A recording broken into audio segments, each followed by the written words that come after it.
Good afternoon. Welcome to the Business BoardCast. We've got an exciting one this afternoon for you. If you haven't joined before, we are live on LinkedIn Live, unless you're watching later on YouTube or LinkedIn later over the weekend. But what we always welcome is questions. So please do. We want to show authentically that we are live. So we are here to answer anything. Test him out. Because today we have Tim D. McCullough. Delighted to have him. Hi, Tim. How are you? I'm very well, Nikki. Thank you for having me here today. Super dupes. We're delighted to have you. It's your first time on the Business BoardCast. He's here to talk to you about ESG, all the exciting things happening there, and the reasons why you do need to know. So I'm not going to take up too much, but just so as said, just please pop up in the comments, say hello so we know that this is working, that I haven't messed up the technology. So please say hi and do pop in your questions and comments, and I will read them as soon as they come through or at the appropriate time, not to disrupt Tim's flow today. So Tim, ESG, what's ESG, if I've forgotten? Good question, Nikki. So if we take a step back and think about sustainability, what is sustainability? Well, so many definitions out there, but my personal definition is building a better world for the next generation and the generations that follow. Now, ESG literally stands for environmental, social, and governance, but really those are three kind of strategic lenses that when we're looking at some of the nitty-gritty of sustainability, so could be data, could be policies, could be metrics, targets, the actual nuts and bolts of sustainability, they're a very helpful lens to actually take a look at the issues through. Great. So what are we going to be finding out today, Tim? I presume we're going to be finding out what's happening today, what also could be happening in the future a bit in the ESG world? Yeah, totally. So what I'll do today is I'll focus primarily on the supply chain demands, because most businesses, well, every business is in someone else's supply chain. And particularly if your customer base or your customers' customers are, say, in the FTSE 100 or the S&P 500 or the European equivalents, they are going to have some very robust expectations around their supply chain, the robustness of sustainability data in that supply chain. And it's increasingly becoming a barrier to entry or a requirement of keeping your existing clients. So I'll walk you through really the key things to stay on top of, but also give some perspective from the customer's point of view as well. The businesses I've worked with, over the last 25 years, I've worked with pretty much every large, well, not every large business, but I've worked with large businesses in pretty much every sector you can think of. I've headed up policy at National Grid, for example, HSBC, AIG, financial services, manufacturing, engineering. I've seen the good, the bad, and the ugly there. There's an airline I worked with last year where we really got into the detail behind this. So, shall we jump into the slides, Nikki? Absolutely. So obviously, a lot of the time we're going through things that are addressing in the Business BoardCast for SMEs, but this is important for SMEs, just like Tim said, because either they're embracing it because they want to, because it's because it's part of their DNA in their business, but it's also the commerciality, but also you might have to, because if you are in one of those supply chains, and many of my clients are actually suppliers of big corporate companies, they have to. If you want to get onto the procurement list, you're going to need to jump a load of these hoops. There's lots of practical reasons to do this, and they'll get to understand. Okay, so where do we want to go next, Tim? Well, shall we jump into the slides? I can talk through what buyers are really looking for. Brilliant. Super. Okay, fantastic. So in terms of what are buyers really asking? Well, I mentioned before about the S&P 500, the FTSE 100. I should also have mentioned the NHS supply chain. So the NHS has told all their major suppliers, by 2027, you need to be making some serious improvement on your carbon reduction plans. But ultimately, what buyers are asking is by purchasing goods and services from you, are we exposed to some legal, ethical, or climate risk? And that could be anything. It could be, say, if we take the Boohoo example from 5 years ago, they had a supplier in Leicester. They fired that supplier, but they got a new supplier in. That new supplier operated from the same premises as the old supplier and was paying people just £3.50 an hour. So way below national minimum wage at that time, certainly way below it today. But ultimately, they had about £1.1 billion wiped off their market capitalisation in the space of a week, just because of poor supply chain issues there. So that was one of many events, but it really has ratcheted up the pressure on the big business to really go through their supply chain with a fine tooth comb. The next question they're going to be looking at is actually, is it safe to work with you? And I'm not talking just food or healthcare, the sectors that we really think about this, but actually, is the way you do business going to impact the way your customers are perceived? And that reputational risk is huge right now. And the ultimate question, the financial $1 million question, is really, is your business still going to be here in 5 years? And a way I look at these three lenses is I think about customer loyalty, I think about longevity of your business, and also the legacy your client businesses want to create. What's going to outlast them for the next generation? So these are three questions that buyers are really asking. I do actually, on the Ancorum website, I do have a supply chain checklist that people can download for free. There's about 50 or 60 questions in there, but in a nutshell, they all come back to these three questions. Oh, fantastic! We'll share the link at the end. I'd suggest Completely. that's a good idea. Yeah. And I think if maybe I take a step back and just talk about some of the challenges that that these big businesses are under. They've got a tsunami of regulation, especially coming out of the European Union. Now, that regulation is constantly changing. There were two big directives that came out in the last 2 years. One is called the Corporate Sustainability Reporting Directive. The other is the Corporate Sustainability Due Diligence Directive. Both major mouthfuls, and both are going through a lot of scrutiny. They're being revised at the moment. It's a very volatile market for these businesses right now. Not just thinking about, say, the Trump tariffs, are they on, are they off, but also the disruption that AI is causing. Yeah. I mean, there's huge disruption. I mean, I can't think of a time, I've been an accountant since 1999. I can't think of a time that's been more volatile, more uncertain, more complex, more ambiguous, more VUCA at any time in those 25 years than today. No, I agree. I think I must be slightly old because I've been doing it just only a few more years than that. But I completely agree, because even when it was a dip, a big recession or something, you still knew what the trajectory of that was likely to be. Or even when there was a big event, like in 2008, the event happened, and then, it was more natural of what happened afterwards.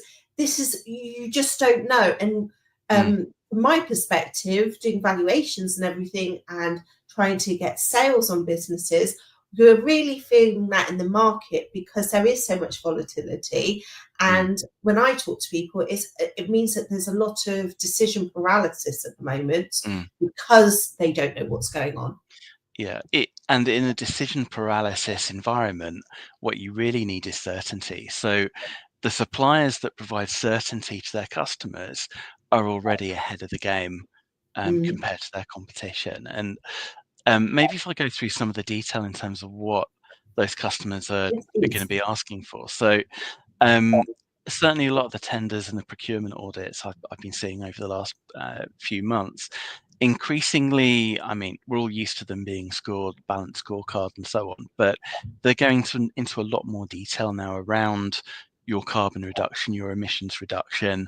What is the real risk of modern slavery? And the fact is, if you're buying, computer hardware, for example, you've got modern slavery risk because of where those components right at the top of the supply chain are actually being sourced from. So it's how robust do you know your supply chain? I think I saw a statistic last year. I think 98% of businesses get coverage of their immediate suppliers. I'm surprised it's not 100%.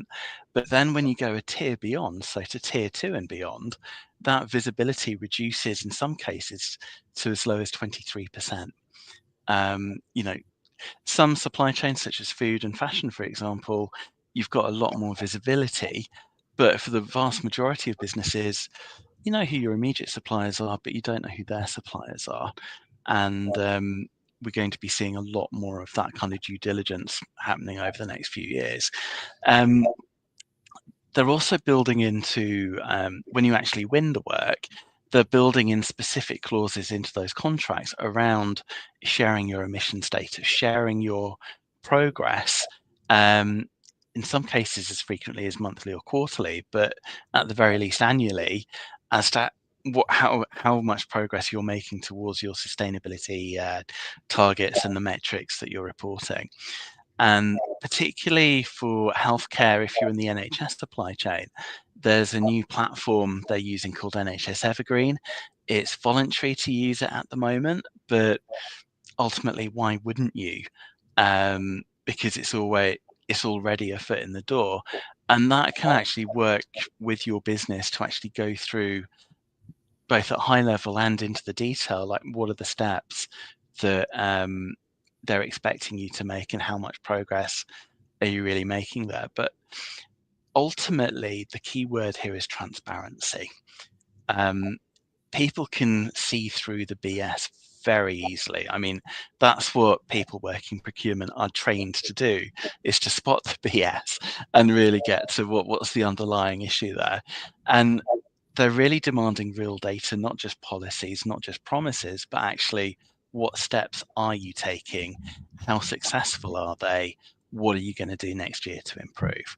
And it's not about whether you've got B Corp certification, though, of course, that's a brilliant certification to have.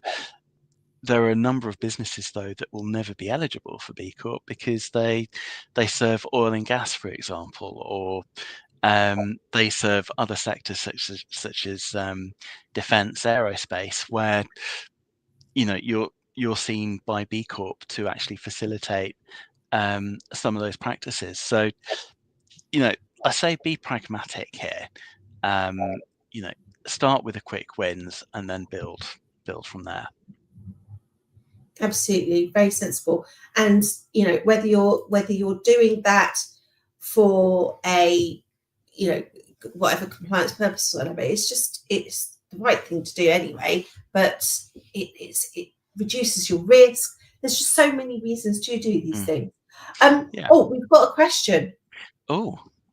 I imagine a robust cyber. Yes, so Tim has asked, I imagine a robust cybersecurity system software. I mean, prime example, Marks and Spencer. Their website has been offline for over a month now, I think. And from the sound of things, it was the supplier whose IT security let the hackers in. So this is data governance, the data security is increasingly critical. So and that's been off for nearly a month now. I was talking about this last night with someone, and they were saying they're losing 130 million pounds of sales a week from that. It's been off for nearly a month, so it's 500 million of sales. But and it's really annoying because I've got some M&S vouchers to use. I mean, unacceptable. It's funny. I've got a pair of chinos I've had my eye on, and for weeks now I've just been checking the website. But that's my my sad and boring life, I guess. But using M&S as an example, what they have done brilliantly is they've really tapped into customer loyalty by being transparent. They've said, this is the issue, we're working on it, we've taken all our systems online, but you're still welcome in store. And just, and that's come not only from the top, but when you walk into a store at the operational level, they've got the culture there that's really built in to serving the customer and being transparent there. So, 5 years ago, I would have been quite ambivalent about M&S. Maybe it's me getting 5 years older or this experience, Now but, getting into the target market. they've earned my loyalty there. No, absolutely. I mean, I show my loyalty because, I know I've got the vouchers, but I haven't gone and thought, oh, I'm just going to go and buy something somewhere else. I keep on going in, looking, checking every weekend, saying, oh, is it back online yet? Yeah. No, Absolutely. I'm just the same. I just want this pair of chinos in my size. But anyway, shall I talk through the 3 biggest issues I see Absolutely. with businesses in the supply chain? It's basically they've downloaded a boilerplate carbon reduction plan off the internet, or they've asked ChatGPT to write it for them. But it's not tailored to their business. It's not tailored to the specifics of what they do. And often I've worked with some businesses that have written a carbon reduction plan, but then go, Tim, what's the difference between scope 3 and scope 1, which are different types of greenhouse gas emissions? But you need to understand the basics before you even get to the carbon reduction plan. And that's I can't stress this enough. Don't just download a template. I'm more interested in what's your understanding of your business, what's your understanding of your supply chain, and where greenhouse gas emissions are being created or generated in that. I mean, if you're an accounting practice like our respective firms are, your direct carbon footprint is close to non-existent. It might be driving to customers. It might be the indirect emissions through the electricity and the power you purchase. But virtually all of the emissions that are relevant to your business are what we call scope 3. They're in your supply chain, or they're downstream in your value chain where your customers are. That's where, for professional services, that's where the emissions are. But when you're manufacturing, for example, a hell of a lot of those emissions are directly within your control, and that's particularly in the healthcare supply chain. That's really quite critical, because that's where NHS procurement is really focusing at the moment. Second big risk is really, you see a lot of people buying carbon credits at the moment, and they're controversial, to say the least. I mean, my own perspective is, if you're buying carbon credits from, say, a forest that's being planted, what happens when that forest, if that forest is in California, for example, and it burns down, all that carbon that's theoretically been removed from the atmosphere that you've paid for, that carbon's released en masse. Some might call carbon offsets quite fraudulent. I'm keeping a more ambivalent, pragmatic approach. I think ultimately, when you're trying to reduce your carbon footprint, it's about what can you do that's within your control, and then maybe, if you've done everything you can do, use offsets to reduce that residual. Yeah, but it not can just be expensive. from the start. Yeah. I mean, there's a business I worked with up in Preston tail end of last year, where they wouldn't call any of this sustainability. They just call it good business sense. Family-run business since the 1860s. But they've just got energy efficiency as part of their business as usual, because there's both a P&L benefit, but it's the right thing to do in the way they think about it. And that moves on nicely into the final risk, is that a lot of businesses I come across are really looking at sustainability as a tick box exercise. They're like, oh, we want to look good in front of our customers, our target clients, but actually, because they've not operationalized it, people can see through that so quickly. It's not enough to actually make your claims. You need to demonstrate that you really are walking what you're talking. Yeah. So I've got a few pointers on where to start. Yeah, no, that would be good, because if That's you know, helpful. Yeah. because obviously there's going to be people out there that know a lot already. They might already be doing stuff. There's others that don't have a clue where to start, so they need some direction. Yeah. So this slide is really for people who really, until today, sustainability was something really ethereal, really out there. You know, you've heard of climate change, but like, how does that affect my business? That kind of thing. So this is the basics. If you're further advanced in where you are in your understanding of ESG and sustainability, this slide is probably a bit too basic for you. But ultimately, I'd say start with doing the deep thinking. Think about your business and why does sustainability truly matter? Simon Sinek talks about start with why. Brilliant TED talk, Simon Sinek. Only 10 minutes long, well worth a watch. But start with why. Why does sustainability matter to your business? And it could just be we want to survive, in which case, brilliant, stick it up there. The transparency, the authenticity is what people are buying into nowadays.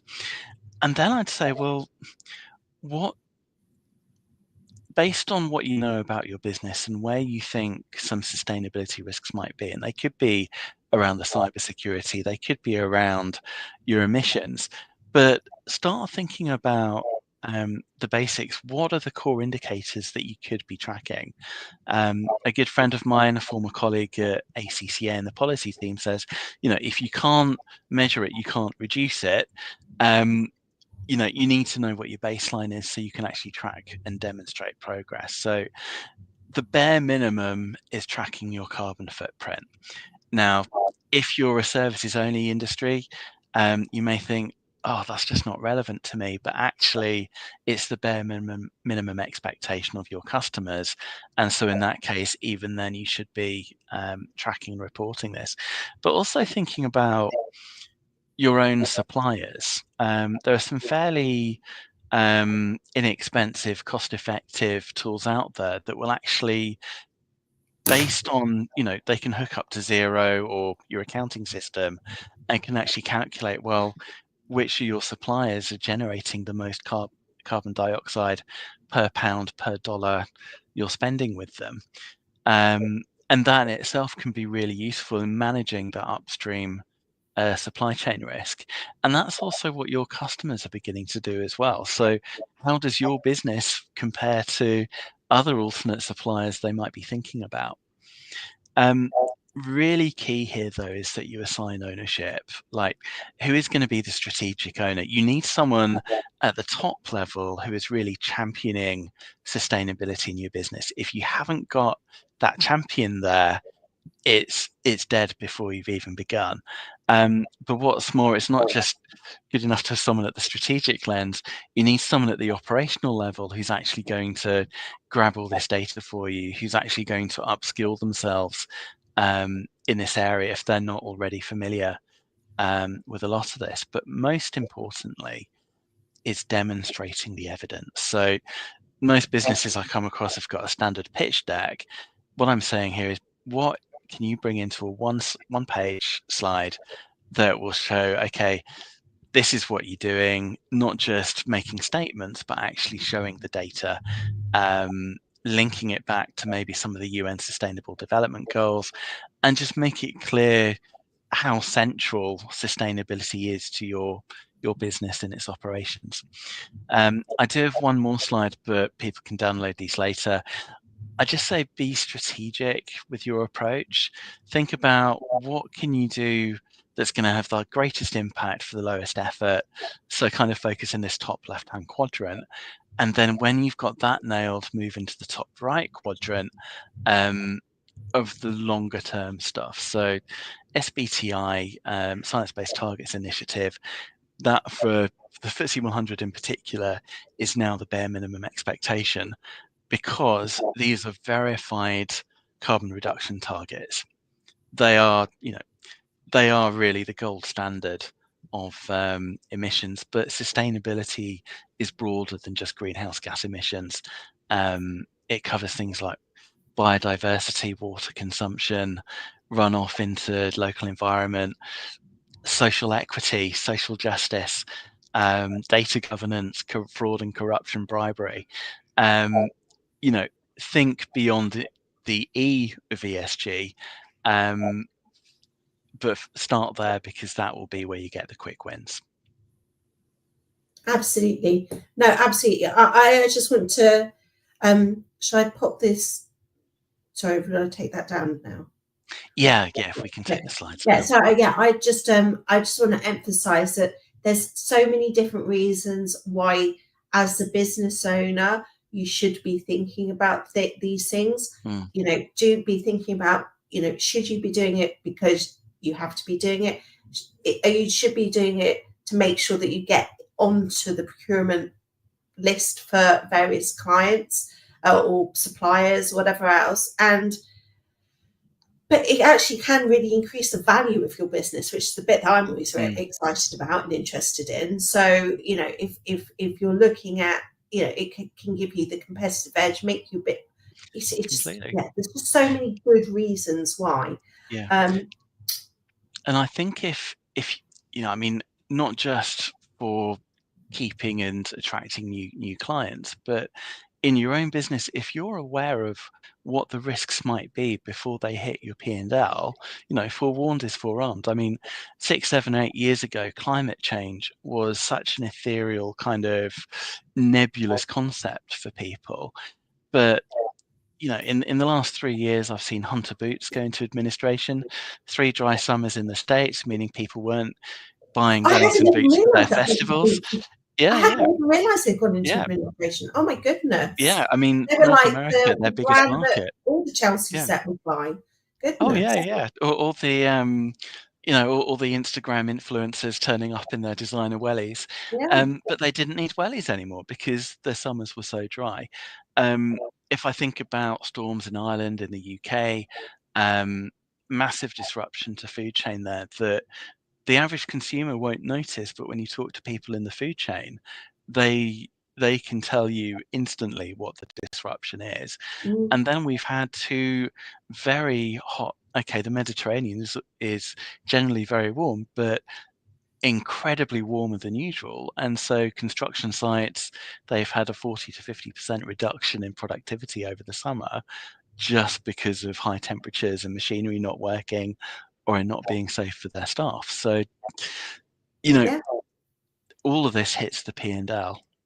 Absolutely, absolutely. So, Tim, where can people get hold of you?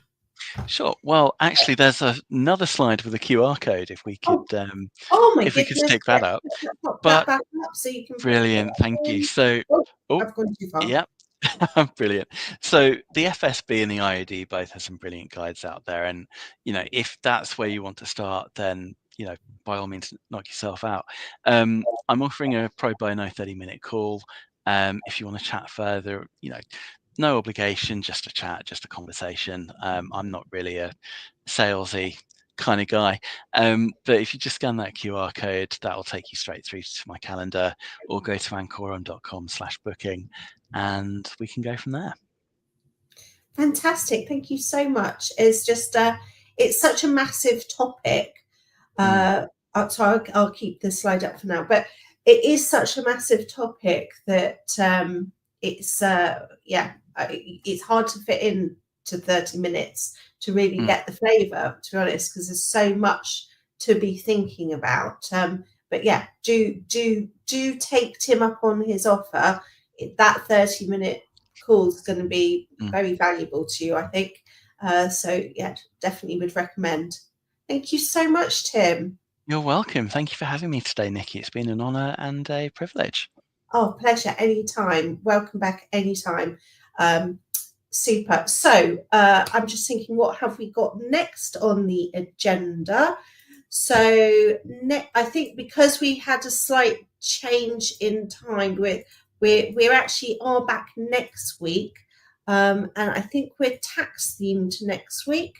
Let me just check my list. Yes, we're focusing about the changes in capital gains tax for residential properties, because there's been lots of different changes and things. And it's an area I was talking to a client about this morning, that's getting into property flipping. So Richard Feekins, our head of tax, will be here to discuss what's going on there and things you should be looking out for. So it'll be a really valuable one. And then we've got a whole list of other good things happening over in June and July to look out for. So we will be back onto the every other week after next week. But we are in next week. So thank you so much, Tim. Have a lovely weekend. Oh, just check if that's just a thank you or a question. That was a thank you. Yeah, we've had thank yous from and nice comments from Nikki and from Tim watching live. Thank you so much. And if you're watching on catch up, just and you have got a question that's come up, do catch Tim through his code or directly on LinkedIn or wherever works for you. But thank you so much and have a lovely weekend, and cheerio. Take care.